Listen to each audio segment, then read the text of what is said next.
every athlete, every person, every human being has an opportunity. Some opportunities don't come when you want them. But if you're prepared, good opportunities can happen. Always be ready, because you never know when your number is gonna get called.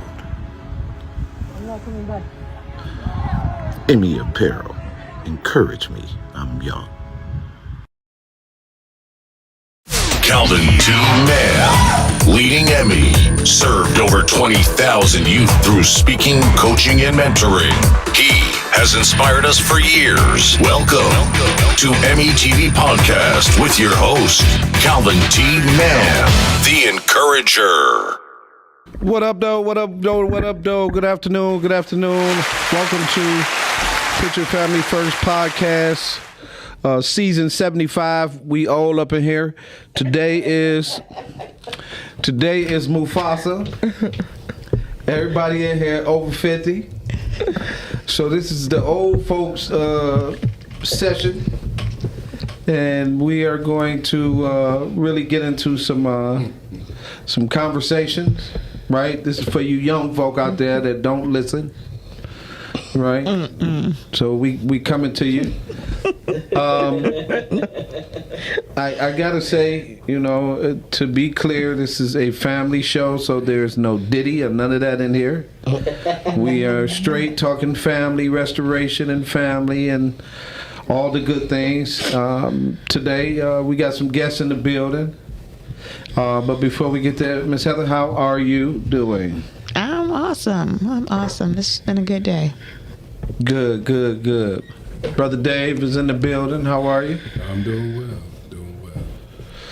So yes, we found two strangers on the side of the road on our way to Easter one day,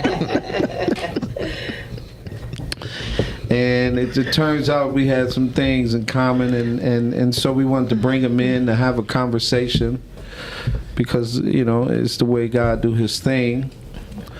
And so today on Advocates and Authors, this is our topic. We are welcoming Dr. Leon and Priscilla Crawford. They're pastors. God bless. They're pastors, comedians, mentors. Whatever it takes. Right? And we're happy to be in this space. How you doing, Miss Mo? I'm great. Good. And so, Miss Heather is probably we're gonna probably get right into this conversation. But before we really get into the conversation, I just got a little small side note. Anything you hear on here has nothing to do with me. I didn't do it. I'm signing off on it right now. Right? That's just the way it is. That's my legal disclaimer. And for that, I'm going to turn it over to Dr. Head. Oh, thank you, Calvin. You're welcome. You're a lot more mild today than normal. Well, best behavior because we have company. It's cloudy out there, Right. And because it's a little cloudy out there, you hold your right, and that's all. I'm still me. I'm still doing me. Monique, you gotta watch him though. You gotta watch him any minute now. It could be a slip, trip. Right.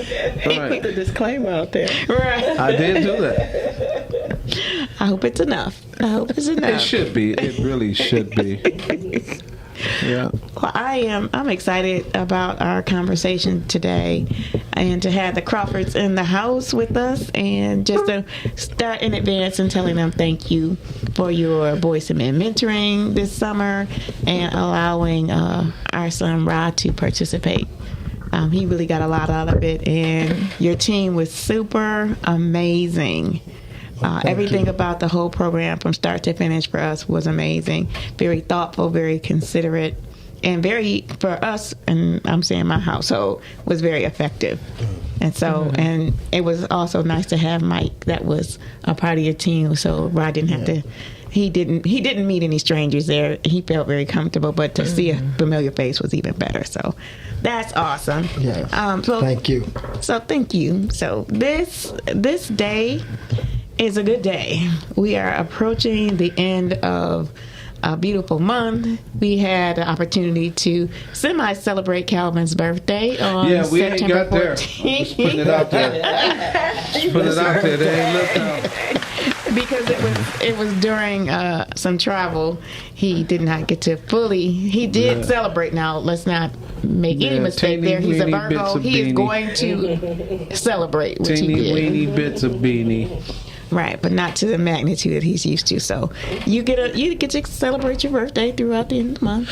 That's what we do as family. So you get to have an extension. So we are also grateful for you to celebrate another year on this journey and this work and in your commitment. So thank you, Calvin, for all you do. You're welcome, baby. Yeah. And so I like to kick off this conversation as we talk about advocates and authors. So when I think of advocates, I think about people who stand for someone and something, that it has meaning and purpose, what you give your time and your effort and your energy to, and that you know that often we have to speak and act for those who may not have the capacity to do it for themselves. So that's what everybody around this table does, all of us. I'm looking at Monique too. Even our engineer, this is what she does too. So it's really, it's a joy to share that kind of energy with people who really are doing something that's meaningful, who keep families first, who believe in families, who believe in, the restoration, that there's no reason to give up on people. You don't give up on families. We have to keep pressing to restore it. And so our work today, our conversation today, is just to celebrate, share, because all of us have a different family journey. Calvin and I have a blended family. So we had an interesting time to bring two families together and, let God do what God does. It did not come without fasting and prayer, though. That unity of bringing people together. And because we're still fasting and praying, we also are still bringing it together. So it's kind of a journey and just having a family. And sometimes the unusual structures of family and all the growing pains that we have as family, but family nonetheless. So keeping the judgment off of it, but keeping the focus on how we can continue to build it, because God works in generations. And when I learned that, and I understood that, certain things started to make sense to me, like the Bible. And it talks about the generations, and there's a whole chapter dedicated to tracking people's families. And I thought that was deep. I never understood that before. But now I understand, and now I understand more about why the census is important, which we're in a pre-census state. So if you get that letter in the mail, please do your census. I know when I was younger, I used to kind of throw it away because I didn't think it was important. It just was another piece of something that they were just trying to get some more information on me. And that was my mindset. I was younger. I said I was younger. But just with a little wisdom and understanding on how that information really is important, really is beneficial to your community, what resources are available. Not to get, so deep into the vote, but all of these things are important.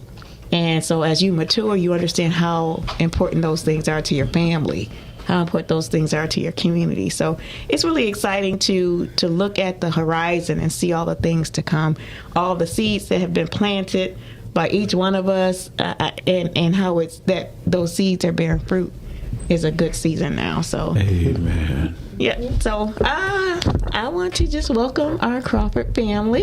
Before we get to the Crawford's Day, you got anything? No, I mean, I think she said it all. It's funny because I was thinking of myself, it's the story of a lovely lady. Because we old, right? Right. Oh yeah, we all. The Brady Bunch. We- Wow, you well, know the thing. We started at the bottom. Now we're here. But Bones ate. I like to say now that instead of saying I'm old, I'm seasoned. Right. I still got flavor. that the Yeah, young people Lawrence. say. Lawrence. There you go. All right, girl. Okay, so I had a couple of questions. So, kind of the framework of our Put Your Family First show is to just kind of have some dialogue and then kind of just have some conversation. So, a couple of places to start. I wanted to know what are your views on marriage and family? Like your views, and what do you see for our community? How we can help to restore our communities? If you want to start with me. Yeah. Okay. Well, we must first remember that God put the family on the earth before any institution. He started off with the husband, the wife, and by default, or however you want to say it, the children came after that. So family is very important. To the point that even I don't want to turn this into a religious preaching show. Go but, ahead. As long as you don't start breathing. but even our Lord and Savior had to have a genealogy and a family that he came from, and 42 generations was tracked for a reason, because we're all connected to a family which connects us by blood, and the blood connects us and tracks us back to God. So family is probably, if you would let me play on words, it is the second part of God. You know, it is the heartbeat of God. And we're living in a time where family is attacked on all kinds of ends. Like, people think like divorce is one attack, but people can survive, and families still can survive divorce. But there are just so many different other factors and attacks that come because of the actual. What I feel is the actual issue is the unity, the oneness. When we think of family, the number one thing is what we have in common that makes us come together. You know, not only come together, but know that we are in a covenant with each other. And so the enemy loves breaking covenants. He loves breaking people up and people apart. And like I said before, divorce is not the only way. There are just many other ways that the enemy just began to attack families. So, you know, I got so much to say on that, but if I get going, I won't let nobody talk. So I'm gonna just leave it right there. Oh yeah, we interrupt you, brother. You ain't gotta worry about it. We know how to cut you off. Priscilla, how about you? What was the question? No. Right, your views on family marriage. I was being funny. You know, we got to have humor in it. Absolutely, So, gotta have a sense of without being humor. redundant, because we've already had some great nuggets that's already just been poured upon us already. But if I had to say my direct views upon family, it really started from my parents. And then I learned about God. So that's where mine started from. But alongside with my parents, because my parents had me at a young age, my grandmother and grandparents walked hand in hand with my parents. And I know they won't mind me sharing this information. It was 16 and 18 when they had myself and my older sister. So what I saw as family wasn't just my mom and my dad. It was my beloved deceased grandma Gladys that was right there, and my other grandparents. So that's where family started for me. And then when my dad accepted Christ, who's a minister, that's where God became the bigger entity of the family. Mm-hmm.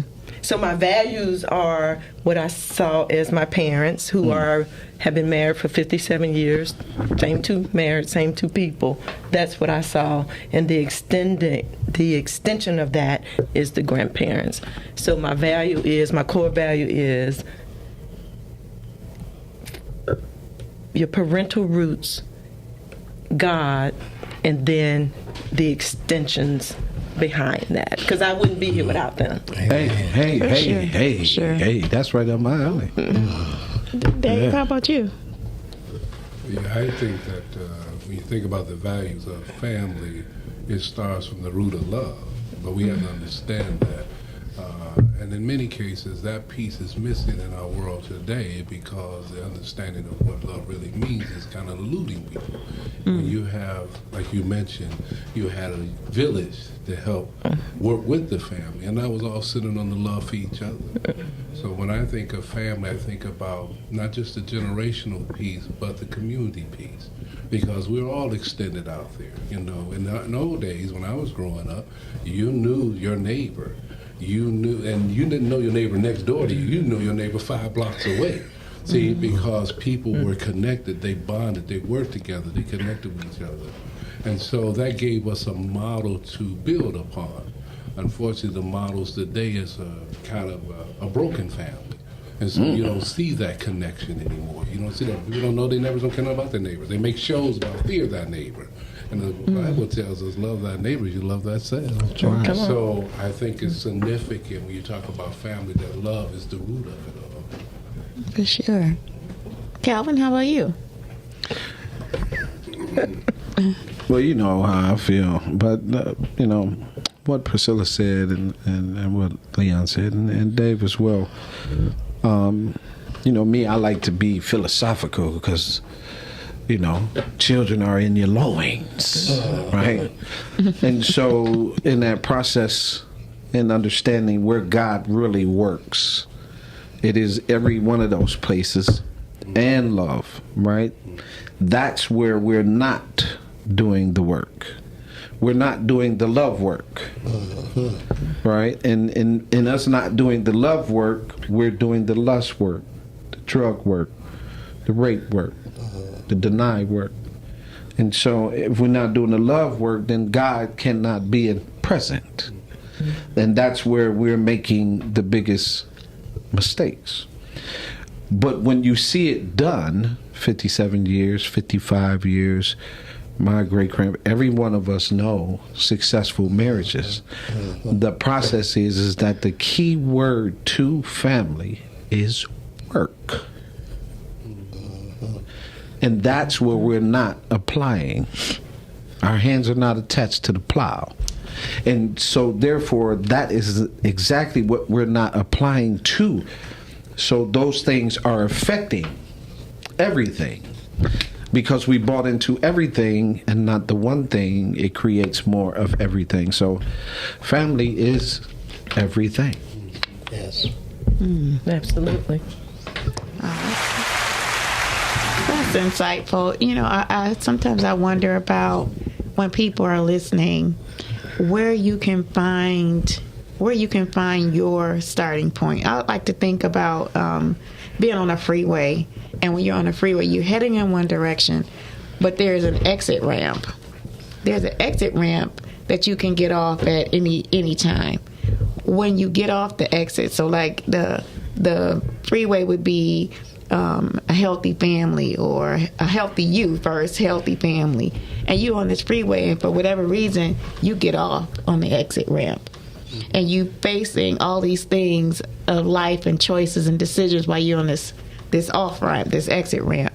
And then you start to, at some point, there's a drawing to bring you back to the freeway of your family or your values, and you get back on. And when you get back on, you've gone through some things, so you're not the same person that was on the freeway in the first place. So now you're back on and you're trying to head in the right direction, and then you start seeing all the signs and the mile markers and telling you you're not quite there yet and you still got this to do.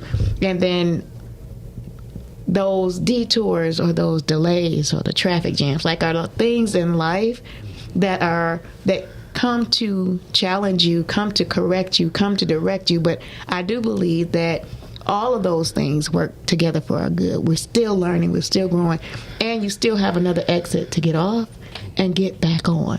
So I don't like to think about how some people can believe that you can cast people away, or you can throw people away, or you can, that person is going, because they're that way today, that they're going to always be that way. Well, baby, we can go and we gonna ask this one, but I will add to that. Sometimes you take the wrong exit, you ain't coming back. And that's, we've seen that. Sometimes our job is really to just stay on that road, right? If we get a flat on the side of the road, you can get help. It's not for us to exit. And of course, we take the exits. I'm not saying that we don't. The choices. Right. Mm-hmm. But it's coming, how you get back to that. God is the only way to get you back to the freeway. Mm-hmm. And sometimes you only get that one shot to get back to the freeway, and you back on that freeway. We all know people who found God and got back off that ramp and never found God again. And so that's the process. And I love what you said, because you're absolutely right. Your detour, right, will teach you a lot of lessons. Most of the time it'll be God pushing you back to that freeway. Get back here, son. Right? Get back here, daughter. Right? But then you get off on that wrong freeway, and ain't nothing but hell and high water. I want to ask this question because I know you want to really get into this, but my question to the Crawfords, if you don't mind, what made y'all come up with Go Get a Life? Go Get a Life. Well, I was ministering as a pastor on the west side of Detroit on Schoolcraft. Just basically built a new building. And sometimes as ministers, we get caught up in being what we see from other ministers. And if you don't leave your region outside of just for church, you could mess around and get caught up in the same, being a cookie cutter.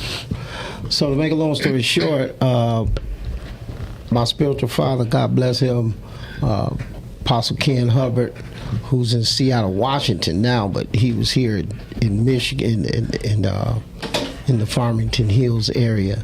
He challenged me one day to go to Los Angeles, California, to the Dream Center with Pastor Tommy Barnett. And at the time, I didn't have money to do it. I probably had about 10, 15 members, and called myself going full time. And nevertheless, I took the challenge and found myself in Los Angeles, California at the Dream Center. And when I got there, they had awesome church, but being a church baby myself, I've basically seen it all in church, so it's not too much that's going to excite me. But what I was excited about is their communal work. I had never seen a church that had did so much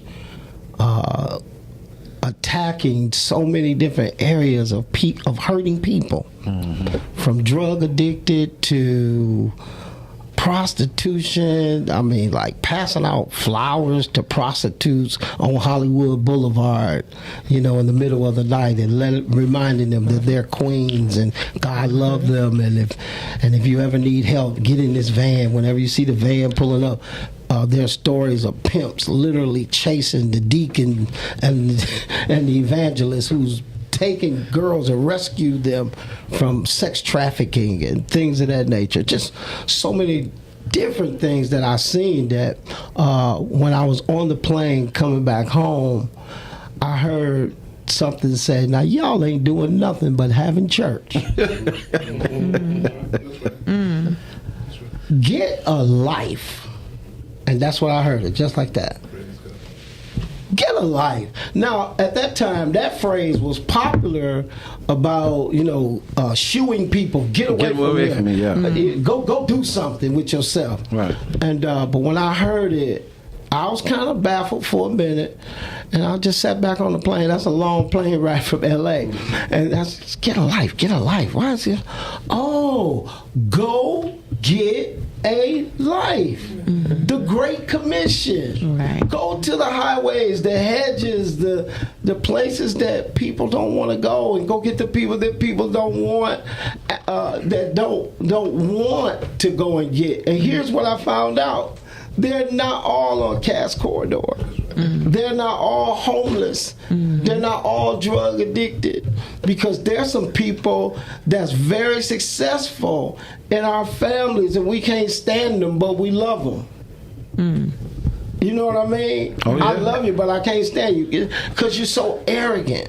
Yeah. You know what I'm saying? I know that. And so when God said, go get a life, He began to show me it just ain't hurting people, but it's people that live in the fields and the hills, and they're doing good, but they're hurting too.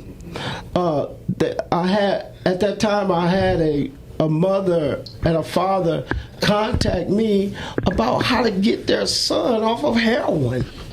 And here they are, they got everything, and have given him everything, but he's on drugs. Mm-hmm. And their heart is that boy. Mm-hmm. And if I can go get him, possibly I can get them to the kingdom of God. Mm-hmm. And so that's how it all kind of came about. And so when I got back, I told my staff, everything we've been doing, I love it. We built a beautiful up-and-coming church. I thought our services were second to none. Great praise team, great singing, great music, great preaching. The prophetic, we fall out, we roll, we anoint, we prophesy, we cast out devils, we baptize in Jesus' name, we speak in tongues, we doing it all. But Miss Johnson right down the street eating cat food. Hungry. And another thing, don't walk out of my church and don't speak to these neighbors after you done parked in front of their house and stepped on their grass. So one Sunday I said, everybody next Sunday bring your gym shoes. We gonna have a waving offering. We gonna have a wave offering. They thought I was talking about lift your hands and wave. No, I said, now y'all I told you bring your gym shoes. We gonna walk this whole block from Schoolcraft to Southfield to Grand River to Greenfield, all the way back to Schoolcraft, and you ain't gonna do nothing but wave and speak to people. Don't tell them about Jesus. Don't try to prophesy. No, just speak. Just the core values that you were taught. People are just looking for simplicity. Sometimes you're just so deep that nobody can't find you. And so we started off with a wave offering, then a food program, then I told my staff, touch every door in this area. It happened to be 888 doors in that area. We knocked on every door. And I came back and I said to them, they can talk about all the preachers. They can talk about me. But one thing they can't say they don't know me. I know that's right. Priscilla. Because I'm going to get that life. I know that's right. Priscilla, you got to share your part. Well, my part is I was actually married into Go Get a Life. That's right. He got a life. Went all the way to Maryland to go get a life. Yeah, I love it. God said that one. And he went and got a light, which is how we met. Okay. We met in church. Okay. So I know you're talking about our nonprofit, but I can't talk about that if I can't be realistic on how we actually met. Oh yeah. He came and got me. Yeah, he went and got a wife. He didn't find a wife, found a good thing, but he came and got obtained me. favor from the Lord. Yeah. And obtain favor. So I was really back to that particular question. I was married into it, but what I saw was the passion behind his vision before I said I do. Yeah, passion to drive you. The passion will drive you. Passion will have you out here with gasoline drawers on, lit. Yeah, By yourself. by yourself. Yeah. So Heather, when we did have the conversation, right, and we all are, talking about family values, right? What is the one thing that you would, Priscilla, recommend to a woman in the position you were in? What is the thing that you had that made him make you a wife, to bring you together as a family? What did you possess? He saw me serve people. Period. Ain't nothing like a woman doing service. Yeah. And I'm talking about off the clock, Yeah, off the clock. after church. Yeah. I'm talking about connected to her leaders, that her leaders would call her to check on their family members and whatnot. And she would just gladly do it. Not one time have I heard her say, "Oh my God, they called me again. They want me to go, and oh God, I got to go back to the church, and oh God, I got to be there early." Another thing I noticed, she got to service like almost an hour before service to help clean up, straighten up, and stuff like that, and was the last one to leave. Things of that So you nature. saw all that. I saw that. You Yeah. were stalking. Yeah, I was stalking. I seen her the first day I seen her.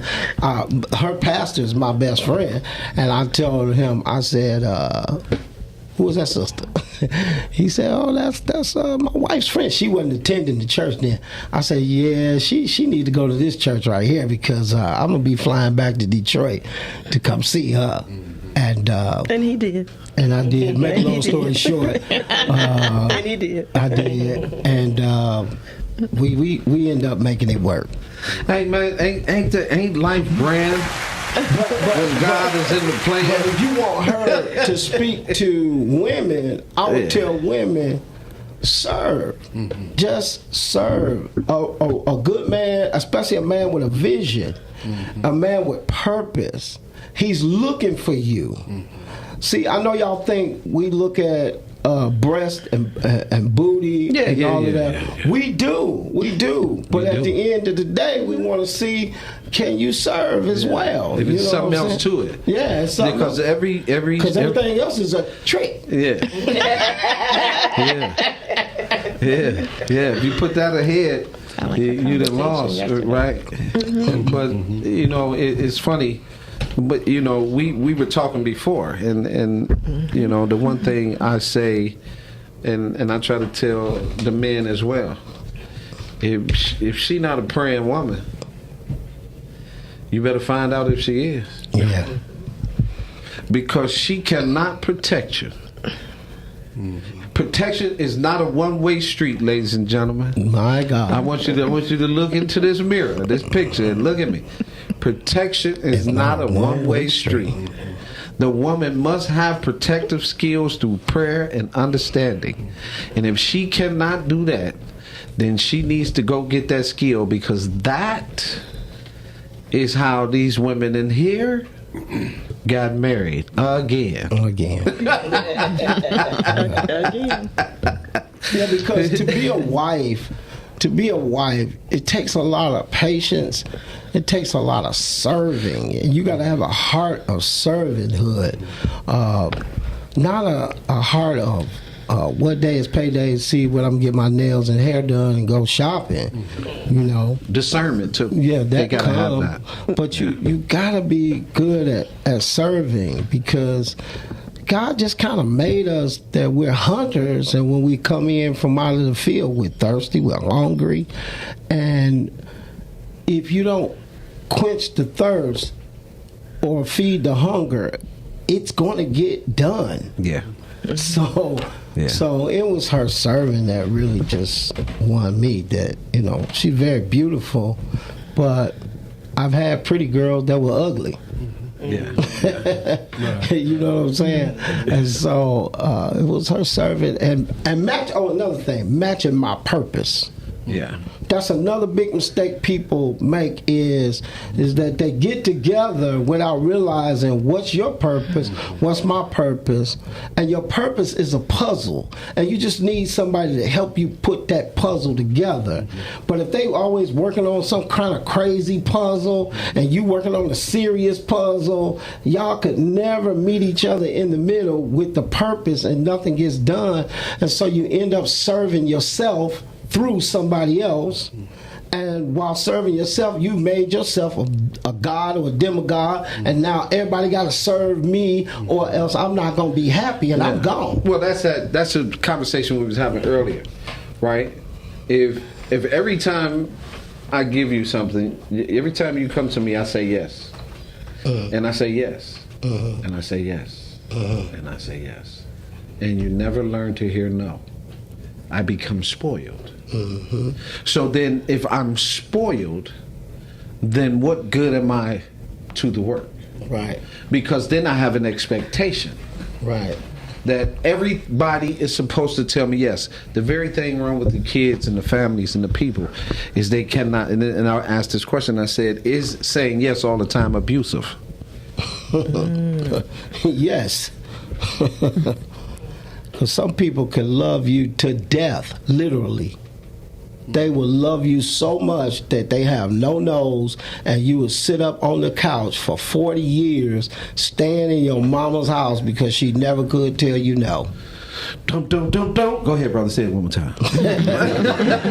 You know, she never would take the training wheels off, and she's still behind the bike running with you. No. Now you at the doggone courthouse, and now you got baby mamas everywhere, and she taking care of your kids, babysitting your kids, paying your child support, doing all that foolishness, man, because somebody couldn't tell you no, because one no is magnified over 1,000 yeses. Yes, sir. You Now can we tell see why they somebody have 1,000 yeses and say one no.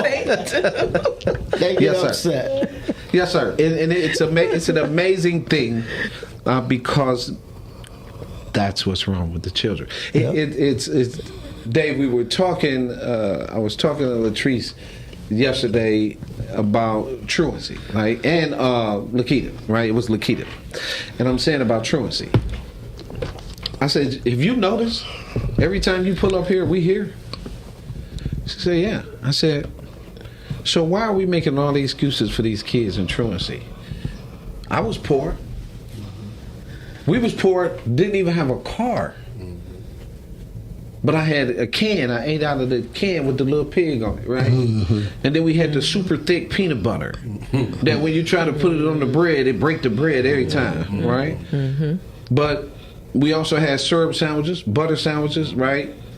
I didn't necessarily have, once my parents split up, we didn't necessarily have incoming like that. Right? So we grew up in the house where there was gambling and the gambling parties. Survival, right? So we started working early, right? What we do to these children today is we handicap them in the poverty. Right? We had the scrub board to scrub the clothes over the tub. No, they don't do that. I'm not going to school today because I got to stay here. I got to watch my little brother and my little sister. I am the babysitter because we had grandma and granddad. Grandma and granddad at the same. This is what brokenness have caused, because then we do have to have these non-profits and this work to patch, God. right? If we don't patch it, right, and don't say, if we don't say, here's something that you need, here's a formula, son, right? Because we do this, we all do it. This is Dave. Are you listening? Okay, then tell me what you heard him say. In our household, we had no choice but to listen. Because what come behind listening, if you wasn't, is that strap. The lesson. And that lesson you're going to, so you got that mark. So now you got that mark, you know, hey, I ain't doing that again. What'd you say? I'm all in. I'm yes, ma'am. Right? Now, today, that process is flawed. So in the mentoring program, Dave is always asking, okay, tell me, what did he just say? Right? Because listening is something that is missing as well in these families. So now that you guys are all together, you got this thing. Tell us how it's been going, brother. Marriage is a roller coaster. Yeah. It's fun. You, yay, 1 minute and you're like, whoa, the next minute. Yeah. And I thank God for my wife because she put up with me. Right. That's all I'm gonna say about that. Right, because like you said, it's a roller coaster, right? Yeah, because some days I'm like Almond Joy. Some days I feel like a nut. And sometimes I don't. I'm with you, brother. So I'm with you. I'll stand up and have a confession, you know, in a heartbeat. You know what? I really just don't feel right. right. But that's the good part of having that mate. That's right. You know what I mean? That's the good part. So what you guys got coming up? What's the next thing on your agenda for Go Get a Life? Well, Go Get a Life, we got some real good news that we was working on right before we came in. I mean, all the way up to walking in the door. But we can't really share it just yet. But I'll just say this, that God is expanding us, and our territory is being expanded.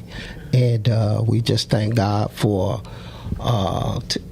you know, I get so tired of the devil having everything and we scraping for the scraps. Not for us. Oh, yeah. To help people. Right. Now, if I'm scraping because I'm trying to get me something, then okay, whatever. But when you trying to bless other people, you know what I'm saying? Here I am. We get ready to celebrate 27 years in ministry, and I stopped taking up offerings in church because I don't want none of it to be about me. I want it to be about people, and I really mean that. And to start, you know, you just always trying to do stuff for people. And then here you see the slicksters, they all about themselves, and folks throwing all kind of money at them and buildings and everything. The people that's really got the heart to do things, they like, oh, call me when you get big. When I get big, I don't need you. Come on, somebody. I'm pretty sure you know what I'm talking about. 17 because in. This ain't for me. This is for the kids. Yeah, 17 in. Wait a minute. Hold on. Let me just have a fit for a minute.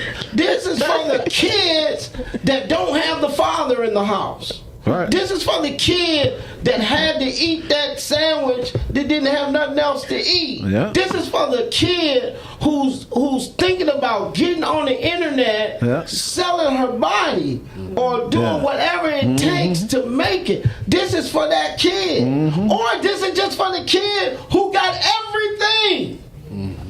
But he won't leave the room. We got a group, we got a generation who won't leave a room. They won't leave the room. What's going on? So when you see that, right? When you see it, while you are seeing that, right? And you're seeing that, you're going, hook me up. Can I get some of your weed money? Can I get some of your and they not nigga money? Because y'all spend that, me, brother. Y'all gonna get that. Yeah. They convinced me though. My city has 6 to, I don't know how, I done lost count, dispensaries. Oh, they everywhere. They next door to each other. They like crack One houses. owner, he got one across the street from the other. Say, well, you kind of just took money out your pocket from the other one. Look, you ain't made it. This is crazy. And on Sunday morning, I have to dodge them to get to church because they run into the weed house. Yeah. Can I get some of that weed money y'all got? Yeah, no. So I can help these kids. They ain't trying to hit you, man. You got kids. But Calvin, to answer your question, and I needed to let him, when you were asking what did he see in me, and I said serve. Right. But also one of the things that keep us together just as humans, man, wife. Yeah.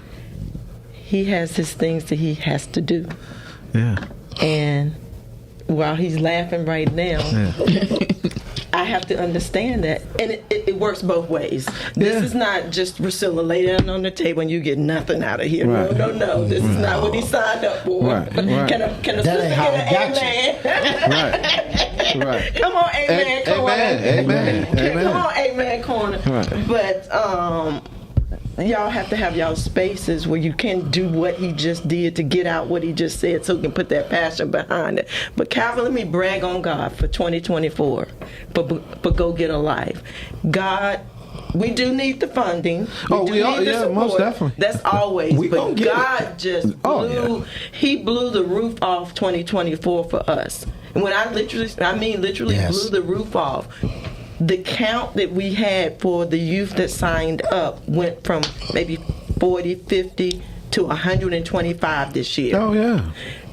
We could not even have the summer program at our main facility where we had to have it somewhere else. Yeah. That's right. So when I see things like that, that means some prayers. Come on, Heather. That's the prayers that have Prayers been of the moved. righteous. Oh, listen. Right. They availed much. Listen, So you can- that's what we had. That's one of the things that we had going on. The oozing of just the blessings, which allowed us to reach into the city of Inkster for my husband to call the mayor to say, "Y'all, we're being blessed with this facility for it to be this." For the month of August. And then on top of that, some sponsorship came in that we were connected through. That's how we met. Yeah. They gave us a yes. And then on top of that, where my husband had gotten some no's before the last year, we got some yeses this year. Yes. So we are expanding. We now have a wraparound service that will kick off in November, the second Saturday of the month. Those that can, they will have the opportunity to come back for their skills to be refreshing. The ones that that were top 8 listeners, they can teach the class. So we have one of our team members that's going to be executing that during the month of November. That's dope. That's one of the things that's going on. November 2nd. We got the Man-to-Man Youth Summit at Lake County Community College. Okay, I'm glad you told me because I told my staff that they were to come and shadow you guys. Yeah. Absolutely. So you can bring the boys and the men. Okay. Yeah, you will get the link for that. And then y'all know October 12th is the Women's Summit. Okay, no, I don't. Yes. Yeah. So the Women's Summit. So you want to be a part of that. So that's good. I understand exactly. We are in the same space.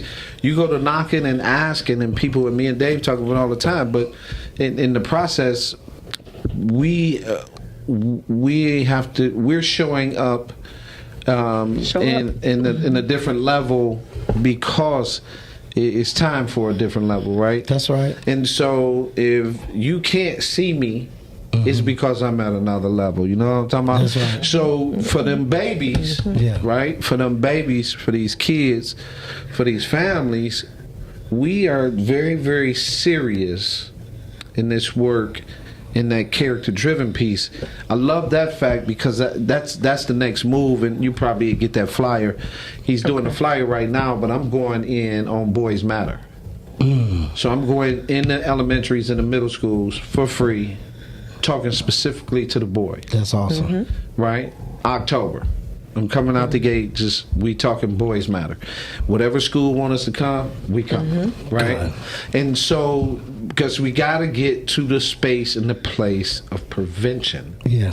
And the very thing that we all are trying to do is better the culture, and not just your exclusive culture, but the culture surrounding these youth. But you got to understand that what we're doing now is going to catch us down the road 10, 20 years. So if you put nothing in it, nothing's coming out of it.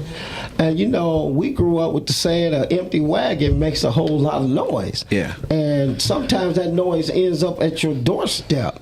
And so the seeds that we're planting now, the kids are going to be us real soon. Real soon. And so they won't be able to say, well, nobody didn't care about me. Nobody didn't come see me. Oh, no. Brother Mans was there. His wife was there. His whole team was there. Dr. Crawford, his wife, his team. Hey, we going to surround you with love and with a sense of family. What has really been missing is the road of pride. We were talking about that freeway and the highway and getting on. Well, that road is pride and legacy. When we grew up, you left the house. Your last name was valuable because they told you. It still is over here. Hey, you a Crawford. The Crawfords don't do it. On my mama's side, I'm a Jackson. I look like the Jackson, but my last name is Crawford. So everywhere I went, I couldn't hide because everybody knew the Jacksons and the Crawfords, and they would tell me, oh, you come from good stock. My family would tell me I'm good. What do you do when you're a child and you leaving out of the house and your mama just cussed you out and called you all kinds of names and all kinds of, and you come back home to that type of environment? So you need a wraparound program where in the community that it always don't have to involve sports and athletics. So I just thank God for the work that we're doing, and that now I believe is getting some traction in other rooms. But like you said, if you don't see me, it's because I'm in another room. I'm in a bigger room because I tried to fit myself in y'all little small room and you wouldn't let me. So now I had to go to Target. I gotta go to Walmart. I gotta go to Ford's. I gotta go to GM. I gotta go to the corporate world to tell them, hey, y'all can't forget us too, because we spend our money up there as well. It's mandatory. That's all.